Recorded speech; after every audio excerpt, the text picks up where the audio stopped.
Hi, I'm Amanda Morrall, Personal Finance Editor with interest.co.nz, and this is Take an Interest in Your KiwiSaver, brought to you in association with AMP.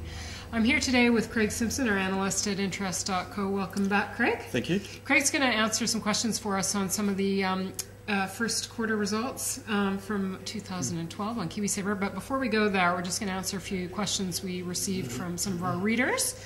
So I'll start with the first one. It came from a fellow who was asking about whether his 16-year-old daughter, who started her first job and has been enrolled in KiwiSaver since age 13, would be eligible to receive the member tax credits. Now, unfortunately, those member tax credits are not, she would not be eligible for them until the age of 18, regardless of whether she's working or not, which is a bit of a pity, actually.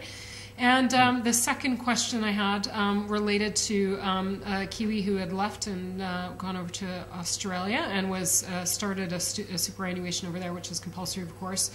Now, they were, it looks like from the question, originally going to transfer over their KiwiSaver money into that account. Now, under the Trans-Tasman Portability Agreement, they would have been able to do that. They still might. However, Australia has yet to sign off on this, so until they do so, that money is a bit hung over for portability's sake. But if that individual has been over for 12 months, then in that case they would be able to withdraw their KiwiSaver money as cash and either put it in as a lump sum in their super over there or invest it in another savings vehicle, or spend it as they choose fit. I would say save it.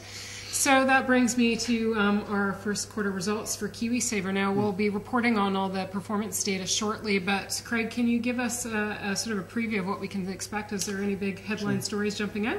I think from a headline, the performance out over 3 years for some of the equity or equity dominant funds has been well above 10% on an adjusted basis. Okay. After we take our performance adjustments, so it's after fees after tax. So you're talking about growth funds, are you? Growth, yes, yep. And equity. Okay, yep.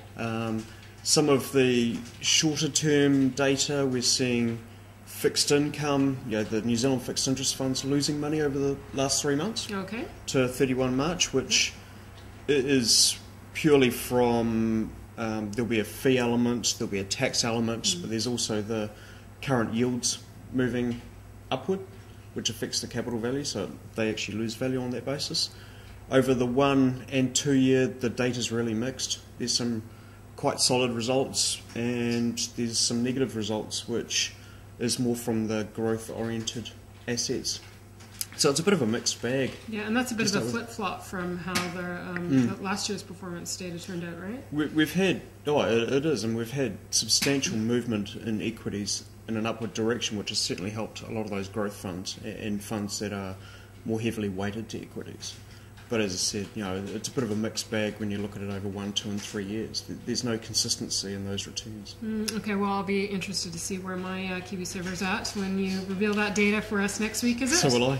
I hope to have it all next week. We've got about 60 to 70% of it in so far. Excellent. Great. Well, something to look forward to. Craig, thanks for joining us once again. I'm Amanda Morrall, Personal Finance Editor with interest.co.nz, and this has been another issue of Take an Interest in Your KiwiSaver, brought to you in association with AMP.